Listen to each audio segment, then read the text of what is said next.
Welcome back to another wonderful episode of the Real Improvement Show. Gus, as always, I am always so glad to sit here and do this with you, man. How are you? So am I. You're doing wonderful, Dave. Yeah, we ready for another exhilarating episode? We've got a topic today, man, that I'm excited about this, and I'm excited for lots of different reasons. One, this is like your wheelhouse, right? What we're about to get into, and we're getting into this season. I think the subject is always really important, right? But this time of year, people really start to think about this kind of thing. Yep. And obviously, you know what I'm alluding to. They don't know what I'm alluding to. I think today we are going to talk about roofing, right? Roofing. And I'm excited for that because I think that, you know, the time of year that we're in, we've just come out of winter. We've had some snow. We've had some weather, right? I want you to just kind of run, man. Like what is it? What is it about roofing that you love so much? I know you started Emprove as basically a roofing company, right? As an exterior model, yeah. Yeah. And then, you know, obviously you've kind of grown and developed from there. But talk a little bit about that, man. Talk a little bit about that love for roofing. Where can I start? There's so much to talk about. You know, there's so many changes in the industry. There's so many shortages. There's so much going on when it comes to roofing. But I do want to give a brief idea of, you know, what's out there, what's available, what's going on the market. Yeah. And you know, want to also touch on the supply chain a little bit. Yep. So roofing, while it can be a very complicated process, it's actually very simple. At the same time, you know, you have two different types of consumers, right? You have people that are proactive and people that are reactive. No doubt. Right? Just like everything else. People that say, oh, no, my roof is not leaking. I'm not ready to replace it. For sure. And we have other type of customers that tell us, you know what? I don't want to wait until my roof leaks. I want to go ahead and take care of it now so I don't end up spending that extra money on the back end. So with that, real quick, what do you think are the big differences there, right? Because I think that... you know, you take the former, right? Like I'm in that first category, right? I didn't replace a roof on my house until it was literally raining in my daughter's bedroom. Yeah, shame on you. Right. Shame on me, maybe, right? But the way that I looked at something like that, and I think the way a lot of people look at something like that is, this is not, you know, a couple $100. This is a multi-$1,000 replacement, right? So for me, I was of the mindset of, I don't want to spend that kind of money until I have to. But then you talk about the other side where people are proactive, right? Yep. So what do you think differentiates those? Just people personalities, sure, and the way they do things in general. Yeah. You know what I mean? Unfortunately, you don't have that sticker that like the one you have on your windshield that tells you time is up. Right. Go get your roofing done. That's right. That's right. Unfortunately, it doesn't exist. Yeah. Roofing is also one of those things. It's out of sight. It's out of mind. Sure. It's not like on a day like today, where it's 60 degrees outside. Let me take my kids up on the roof and, you know, play ball for a few minutes. You don't do that? We don't. Unless you have a flat roof right. that you can potentially use as a balcony. It's a different scenario. But typically it doesn't happen, sure, right? So with that said, you know, it's not only is it out of sight, out of mind, but it's not exciting, right? Like people don't feel like they don't benefit from replacing their roof. They don't get the enjoyment. And not that they don't benefit, they just don't enjoy the process. They don't enjoy a new roof because, again, when you pull up, you don't see the roof first. Right. You see the front door, you see the siding, you see the windows, you see things on, you know, at eye level. Yep. The roof sits all the way up. And again, like I said, it's out of sight, out of mind until it's raining in my daughter's bedroom. It's raining in your daughter's bedroom, and then you start taking action. Right. So, you know, my advice on that is, you know, get someone to inspect it. That's one thing you know people can do to know when it's the right time to get the roof replaced. There are really few things that they can look for, a few things that they can do to know when it's time. And unfortunately, because that lack of that sticker that you have on your windshield that doesn't tell you, you know, when your roof needs to be replaced. So there's a progression, is what you're saying. There's a progression in terms of the deterioration of roofing materials. Absolutely. Interesting. Okay, because I mean, I guess that makes sense, right? But I always just think like, okay, it's getting older, and you know, now the shingles are just no good, right? So talk a little bit about what that progression looks like, right? For as roofs start to age and shingles start to deteriorate and sheathing starts to deteriorate, what are some of the things that you look for to be able to maybe help people be proactive when it comes to roof replacements? Absolutely. So I think it depends on the homeowner, right? Just like with anything that we discussed, the best answer is it depends. It depends, right? Right. It depends on when they purchased the house. So we can start with that.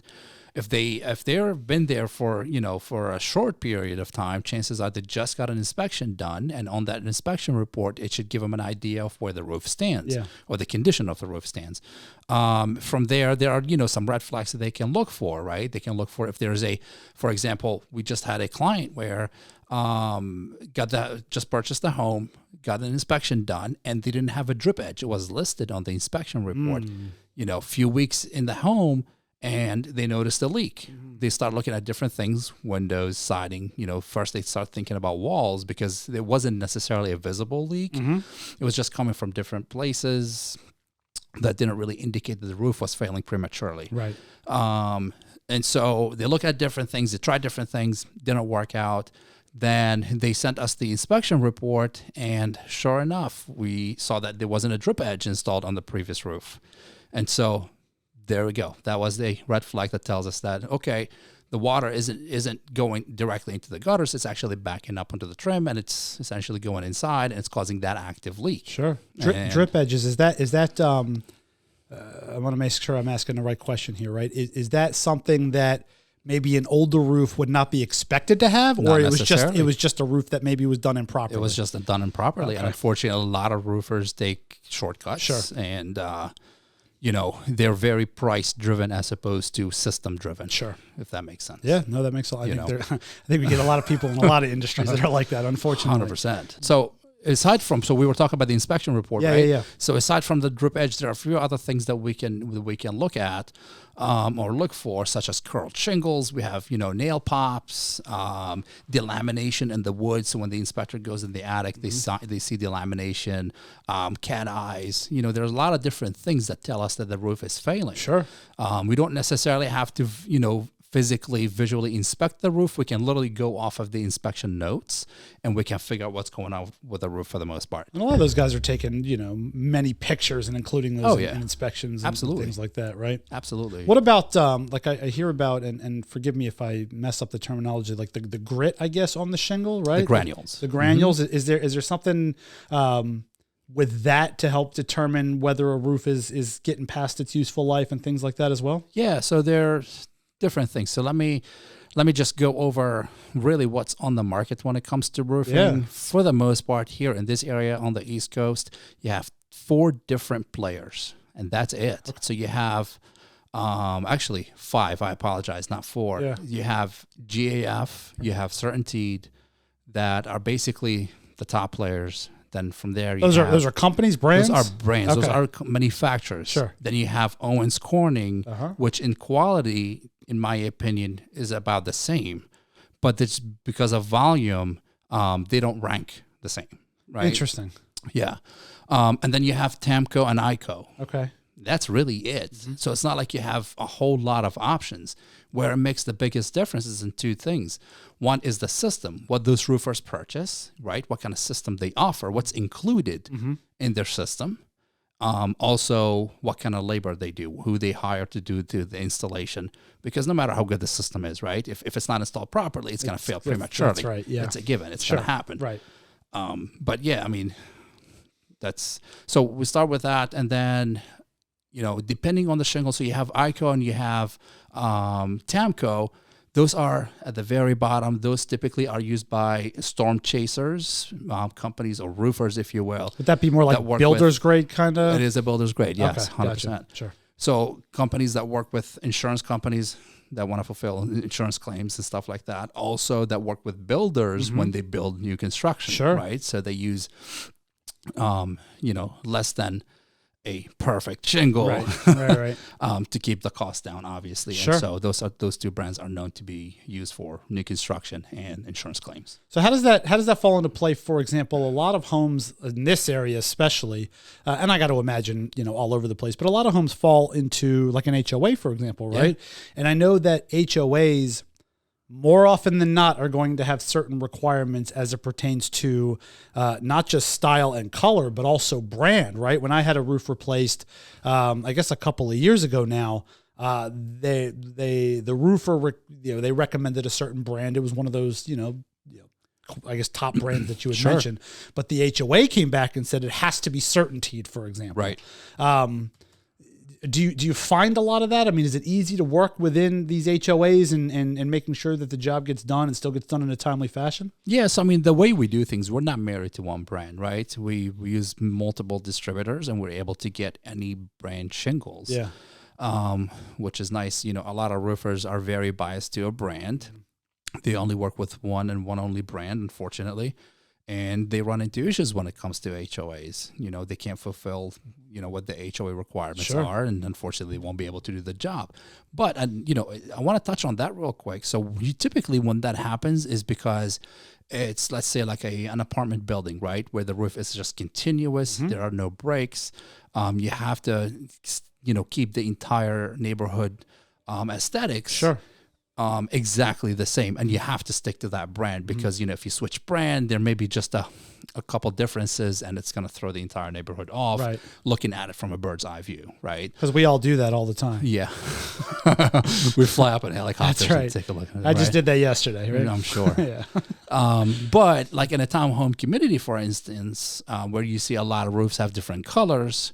Those typically, you have to stick with the same color, and you can use any brand. For example, charcoal with GAF, right, which is the black color, is available with all manufacturers. The shade may be slightly different, but it's not really visible to the naked eye. So you're okay using other brands as long as you stick to that color. So that was the thing, right? This particular HOA that I was living in, they had the brand, the color. I mean, you could not deviate from that at all, right? And this is in a community where it's not. I mean, the roof edges are different from house to house, and they were very adamant about having that be maintained and have that look very consistent throughout the community. I'm guessing you're talking Montgomery Village. I was in Montgomery Village, yeah. And so interesting thing about that, right, where I'm at now is part of an HOA, but there are houses that have like cedar shake shingles, and I have an architectural shingle on my house, for example, right? So maybe they're a little bit less picky, I guess. Do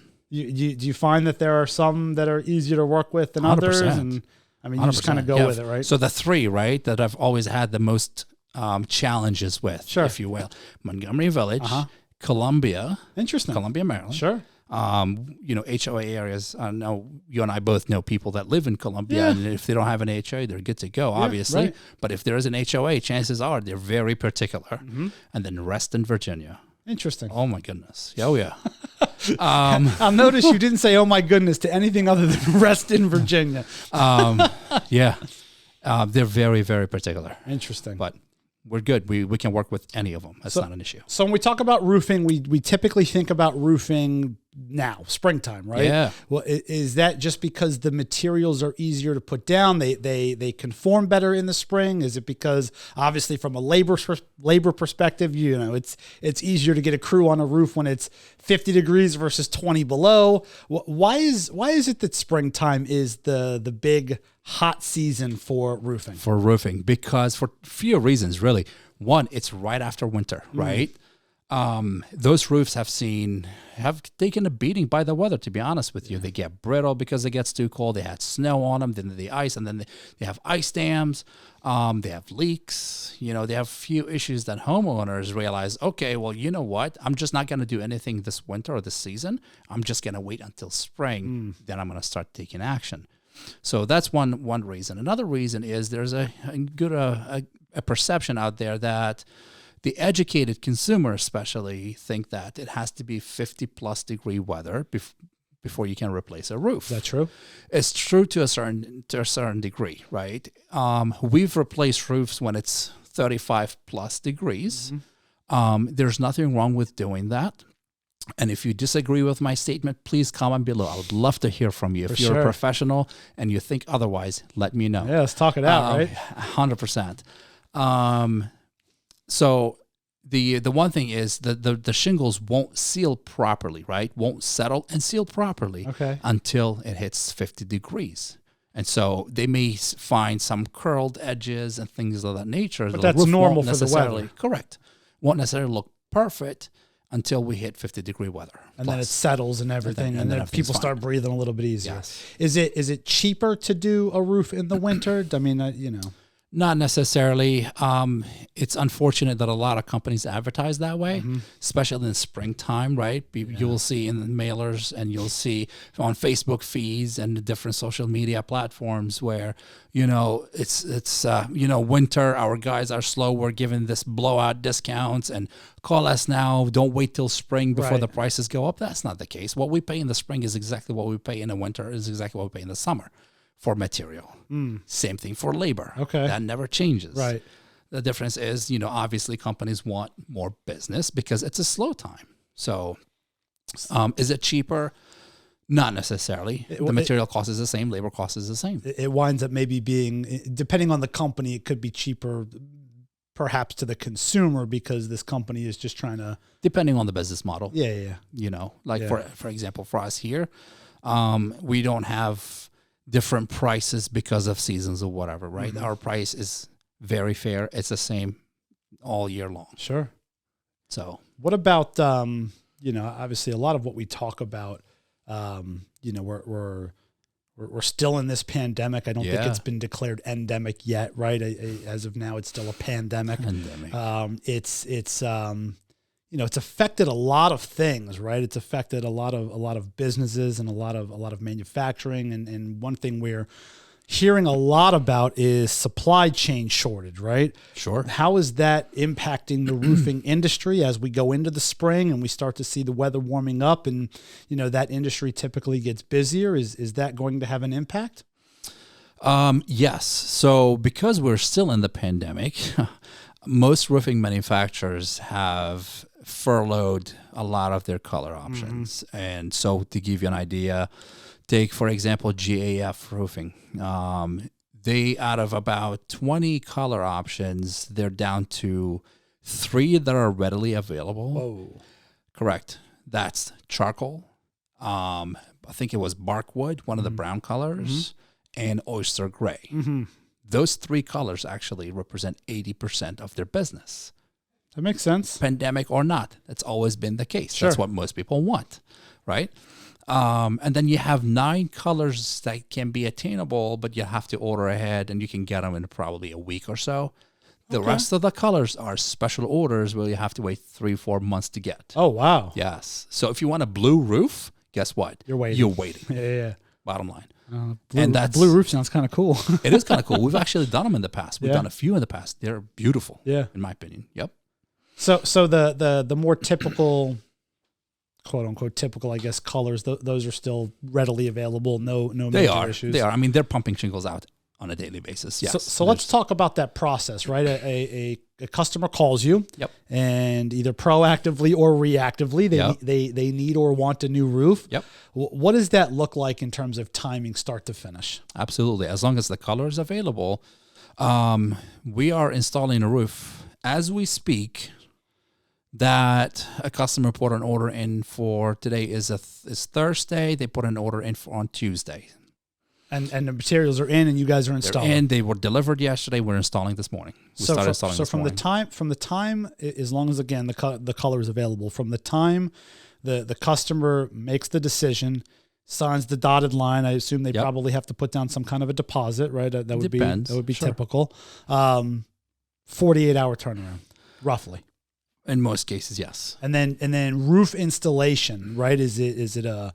I mean, I'm assuming it's going to depend on the size of the house and the footprint and the how big the roof is. But on average, I mean, 1 day, 2 days, 3 hours. I mean, what kind of time frame is a homeowner looking at there? We can do up to 4,500 square feet of roofing in 1 day. Wow, that's a lot. It is a lot. And how many guys or gals or both on average on that type of a crew? 7 to 8. Wow. Mm-hmm. Depending on the job size, yeah.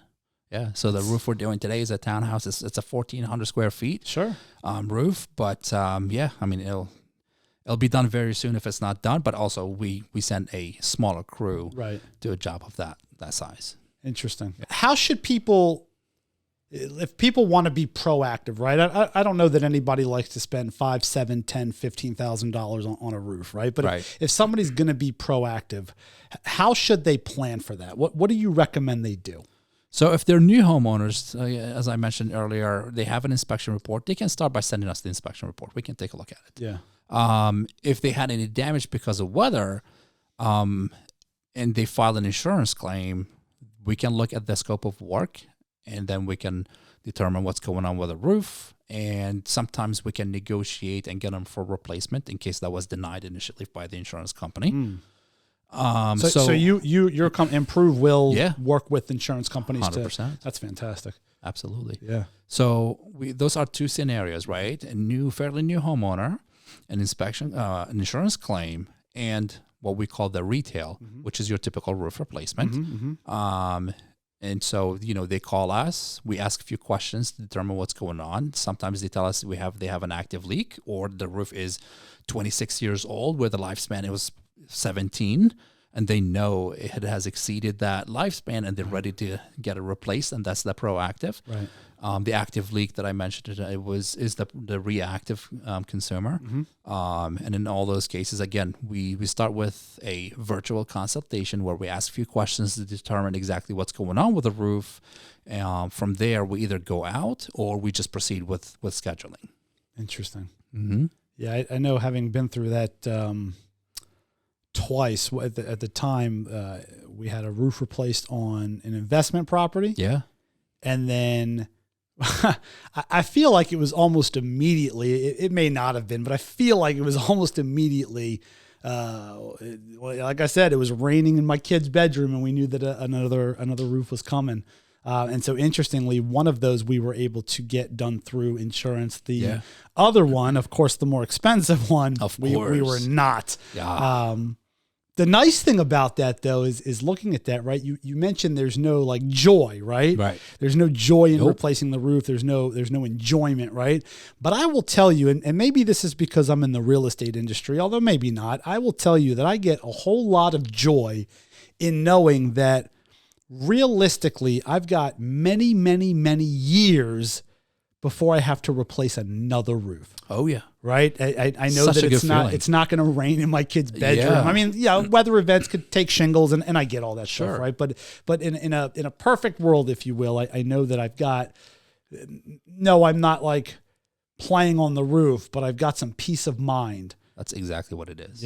Knowing that it's all good, right? I've got peace of mind knowing that my kid's not going to wake up wondering, why it's raining or sleep with an umbrella next to them. That's right. Well, we wouldn't even let her sleep in the room for those couple of days before we got the roof replaced, because it was coming through right where the ceiling fan was. And obviously now you're dealing with electricity and all that, and of course we had that turned off. But anyway, that's my story, and I'm sticking to it. But I do think there's some peace of mind 100% that people should have if you're going to spend that kind of money, because you either want to proactively or you need to reactively. Yeah. At least that you've got that peace of mind that 100%. You don't have to worry about it, right? I've got a client, and you talk to her, she's buying a house, and the inspector mentioned that it's likely she's going to need some help with the roof. And I was talking to her about that, and that was the very point that I was making. I said, look, it stinks to feel like you've got to maybe do this sooner rather than later. But the nice thing is you get to move in with the security of knowing that it's done, and you'll have a company that's going to do it, that's going to back up their work, and it's going to make sure that it's done properly. And when your kids go to sleep at night and your pets go to sleep at night and you and your husband go to sleep at night, you can do so with that peace of mind, knowing that you've quite literally got a roof over your head. Absolutely. Right? Something and to that, man. A lot of people man. don't realize, like, this is your biggest asset. That's your biggest investment. Yeah. And the roof is the first thing that protects it. For sure. But by the same token, it's the one thing that I'm going to call it invest. A lot of people like to call it spent, but it's really not spending. You're really investing, because the return on the investment is so huge on roofing, where, let's say you wake up in the morning, you go to work, by the time you come back, you have a brand new roof, and you didn't even see any of it. It all happened while you were gone. That's right. And you had to come home to write a $20,000 check. And you start wondering, why did I just do that again? What did I just do? Right? Yeah. Where did I spend all that money on? But but to your point, it's that peace of mind. It's protecting your biggest asset. That's the thing, right? It's a mindset. It's a protection mindset, right? And nobody wants to spend that kind of money.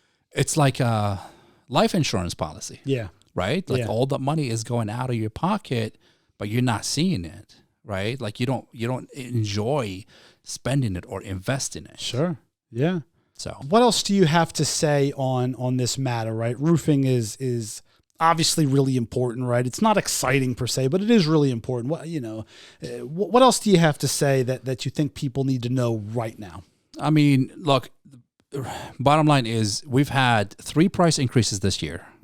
There's another one coming in April, and most likely 2 more by the end of the year. And I'm being conservative with the 2 more price increases between April and the end of the year. I would say take action now. If you don't know what's going on with your roof, call a professional, whether myself or someone else. But definitely call a professional, find out where your roof stands. If anything, call a home inspector. We had an episode with Dan Deast. I think it's very much worth calling an inspector and getting an idea of what's going on with the entire home as opposed to just a roof. And then come up with an action plan. Start tackling, make a priority list, and tackle them one item at a time. Yeah, at least this way, to your point, you can create that priority list, and maybe a roof needs to be done, but maybe it's not the most important thing right now, but maybe it is, right? So, that may not be a bad idea. Gus, obviously your information is available if anybody has a roofing question or a home improvement question. It is down below. There you go. Don't hesitate to reach out to Gus if you have questions or comments. Obviously, we always welcome you to leave those down below.